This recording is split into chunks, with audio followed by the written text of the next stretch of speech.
Flash Info sur Al24 News, bonsoir à tous. Le martyr palestinien Ahmed Atef Dararma a été inhumé ce jeudi à Toubas, dans le nord de Naplouse.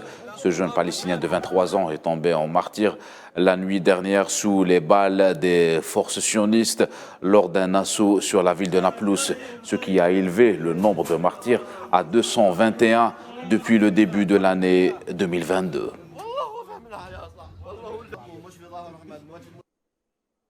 La militante Sahraoui Sultana Khaya aurait été victime d'un vaste scandale de corruption au Parlement européen, dans lequel le Maroc est impliqué après avoir été recalé au prix Sakharov pour le prix de liberté de l'esprit, selon un journal italien citant des enquêteurs du parquet fédéral de Bruxelles, a indiqué que l'ingérence du régime marocain ne serait pas limitée à influencer les décisions du Parlement européen concernant le Maroc.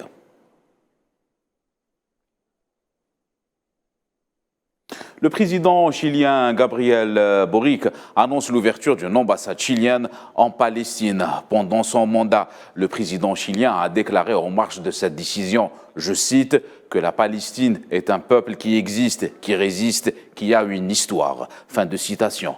Concernant les liens diplomatiques entre les deux pays, le Chili a un bureau de représentation auprès de l'autorité nationale palestinienne dans la ville de Ramallah. La Palestine, quant à elle, compte une ambassade dans la capitale chilienne, Santiago. Pour rappel, en 2011, le Chili a reconnu la Palestine en tant qu'État et soutenu son adhésion à l'UNESCO. 3 soldats irakiens tués et 2 autres blessés dans l'explosion d'un engin dans la province de Kirkouk. Cette attaque est la deuxième du genre dans la province en quelques jours.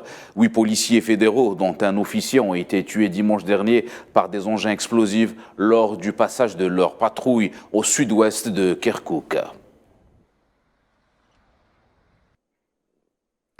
Le Premier ministre libanais Najib Mikati, pour le Premier ministre libanais Najib Mikati, le Liban est à la croisée des chemins dont la conclusion est soit l'avancement attendu, soit le déclin. Un constat prononcé lors d'une allocution prononcée par Mikati lors de la cérémonie d'ouverture du Forum économique arabe organisé par le groupe libanais Economic and Business à Beyrouth. Après ses entretiens avec le président américain Joe Biden à la Maison-Blanche, Volodymyr Zelensky s'est rendu au Capitole à Washington où il a prononcé un discours devant les parlementaires des 2 chambres du Congrès. Cette sortie de Zelensky est la première à l'extérieur de l'Ukraine depuis le début du conflit au mois de février passé.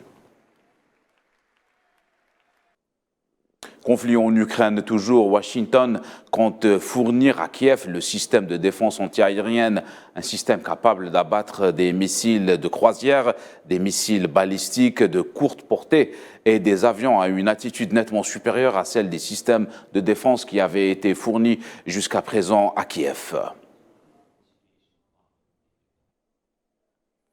La défense sud-coréenne annonce que Séoul et Washington comptent mener les premiers exercices conjoints à grande échelle avec des balles réelles prévues pour 2023 au milieu des menaces militaires croissantes de la Corée du Nord. Les exercices seront une nouvelle démonstration de force conjointe après une interruption de plusieurs années, voire de 6 ans, ainsi que le renforcement des capacités militaires de l'état de préparation.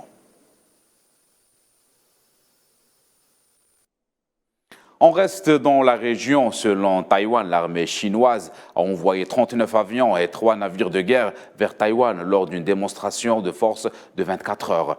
D'après la même source, entre mercredi et jeudi, 30 avions chinois ont franchi la ligne médiane du détroit de Taïwan. Pour rappel, l'armée chinoise avait mené des manœuvres militaires dans la région au mois d'août dernier. C'est la fin de ce Flash Info. Excellente suite de programme.